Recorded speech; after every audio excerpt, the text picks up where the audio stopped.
जय महाकाल, जय भवानी। आप सभी लोग कैसे हैं? मैं आशा करती हूँ कि माँ भगवती काली की कृपा से और बाबा भोलेनाथ की कृपा से आप सभी लोग स्वस्थ होंगे और खुश होंगे। तो आज का विषय यह है कि माता काली की शक्तियाँ जब आपको प्राप्त होती हैं तो आपके शरीर के इन 7 अंगों में दर्द या खिंचाव महसूस होता है, ठीक है? लेकिन आपको पता नहीं होता है कि क्यों हो रहा है। डॉक्टर को भी दिखा लिया, काफ़ी दवाइयाँ भी ले ली, फिर भी लगातार ये जो दर्द है वो आपके शरीर में बना हुआ है। तो आपको शक्तियाँ प्राप्त हो रही हैं, माँ काली की शक्तियाँ प्राप्त हो सकती हैं आपको, या जिन देवताओं की आप पूजा कर रहे हैं, जैसे माँ दुर्गा की साधना कर रहे हैं तो उनकी भी शक्ति आपको प्राप्त हो रही है, या आप भगवान शिव की कर रहे हैं, या हनुमान जी की कर रहे हैं, या फिर भैरव बाबा जी की कर रहे हैं, या किसी भी अन्य ग्रामीण देवता की भी अगर आप उपासना कर रहे हैं आपको, ठीक है, तो उनकी भी शक्तियाँ आपको प्राप्त हो रही हैं। इसी कारण से ये जो दर्द है वो बॉडी में आपके कंटिन्यू बना हुआ है।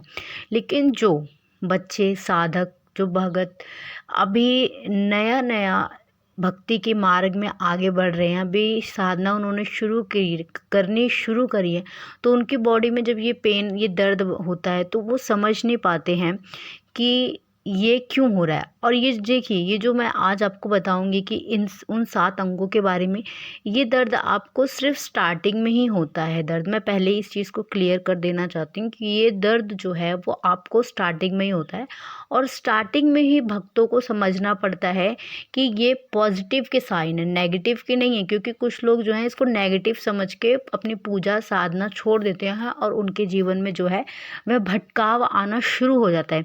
क्योंकि कोई भी, जैसे बच्चा है अभी वो छोटा है, लेकिन जब वो किशोर अवस्था की तरफ बढ़ता है तो 17-16 यही उम्र जो होती है वो उसके भटकाव की होती है। अगर इस एज में वो बच्चा संभल जाता है तो उसका आगे का जो फ्यूचर होता है वो ब्राइट होता है। इसी तरह से साधना मार्ग में भी, पूजा मार्ग में भी, भक्ति मार्ग में भी ये स्टार्टिंग में ही ये सारी चीज़ें जो हमको संकेत मिलती है, स्टार्टिंग में मिलते हैं। अगर इन संकेतों को हम स्टार्टिंग में समझ जाते हैं तो आगे का जो मार्ग है वह सरल हो जाता है और हमको सही मार्ग मिल जाता है। लेकिन जो भक्त, जो साधक नहीं समझ पाते हैं, उनके जीवन में फिर भटकाव आना शुरू हो जाता है। तो ये जो भी संकेत हैं, आप जिनकी भी आप साधना कर रहे हैं, ठीक है, तो वह आपको संकेत दे रहे हैं, उनकी शक्तियाँ आ रही हैं आपके पास, वही संकेत दे रहे हैं, और आपको इन अंगों में दर्द शुरू होने लग जाएगा। यदि आपके शरीर के इन अंगों में दर्द होना शुरू हो जाता है तो मैं आपको बताना है कि आप जो भी शक्ति की आप पूजा कर रहे हैं, उनकी शक्ति जो है आपको प्राप्त हो रही है। माता काली की या जिन भी देवता की आप पूजा कर रहे हैं, उनकी शक्तियाँ आपको प्राप्त हो रही हैं। इन अनुभवों को तीव्र करने के लिए, अगर आपको पता चल रहा है आपको दर्द हो रहा है शरीर में या कुछ भी हो रहा है, तो आपको अपने अनुभवों को बढ़ाने के लिए अपने पूजा के स्तर को बढ़ा देना चाहिए। आप जो भी भोग प्रसाद देते हैं आप उसे देना शुरू कर दीजिए। अगर आप साल में देते हैं तो महीने में देना शुरू करें, अगर आप महीने में देते हैं तो हफ्ते में देना शुरू करें।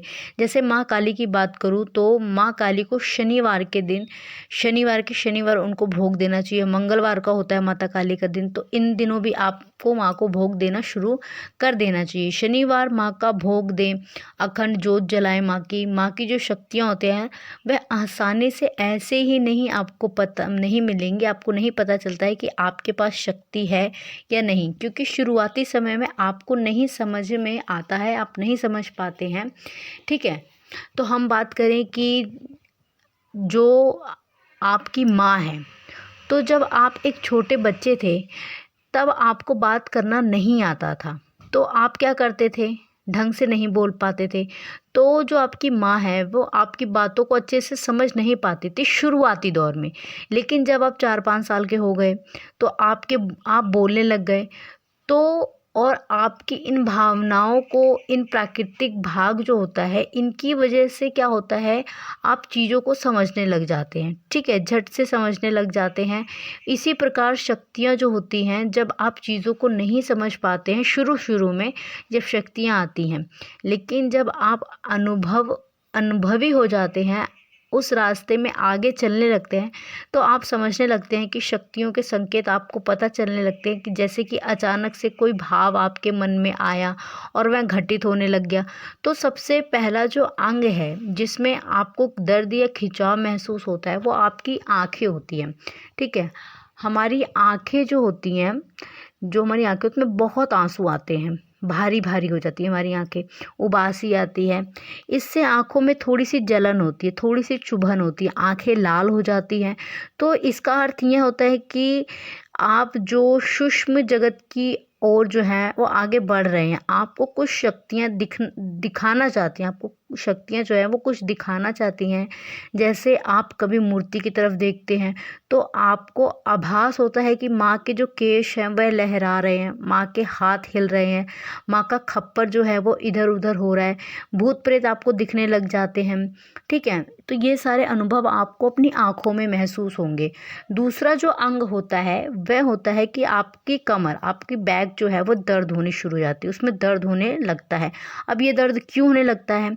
आप देखेंगे कि दोनों तरफ दर्द होने लगता है क्योंकि आपकी जो शक्तियाँ हैं वो मूलाधार चक्र पर जागृत हो जाती हैं। इसी वजह से क्या होता है कि आपकी जो शक्तियाँ हैं वह ऊपर की तरफ उठती हैं, तो आपके शरीर की जो शक्ति है वह कम होती है और जो शक्ति देवता की है वह बहुत ज़्यादा होती है। तो इससे जब शक्ति ऊपर की तरफ उठती है तो आपको दर्द महसूस होता है अपने शरीर में। ऐसा लगता है कि जैसे कुछ रेंग रहा है, कुछ चींटी सी रेंग रही है या कोई चीज़ है जो काफ़ी तीव्र गति से ऐसे ऊपर की तरफ आपकी बॉडी में चढ़ रहा है। अगला जो अंग है वह है कि आपका कान। आपके कानों में आपको हल्का सा दर्द होता है, कभी-कभी गुदगुदी सी महसूस होती है, जिससे आपकी जो कान की जो क्षमता है, जो शक्ति है, वह आपके कान के माध्यम से आपको बताना चाहती है कि वह आपके साथ रहती है।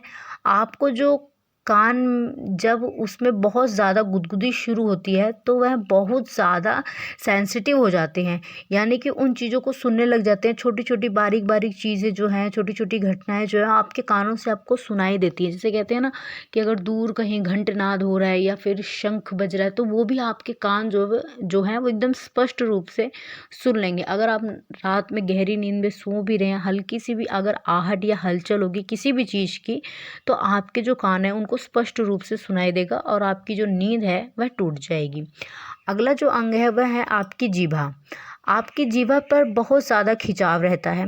कई बार जब आप साधनाएँ करते हैं तो आपकी जीभा हल्की सी कट जाती है।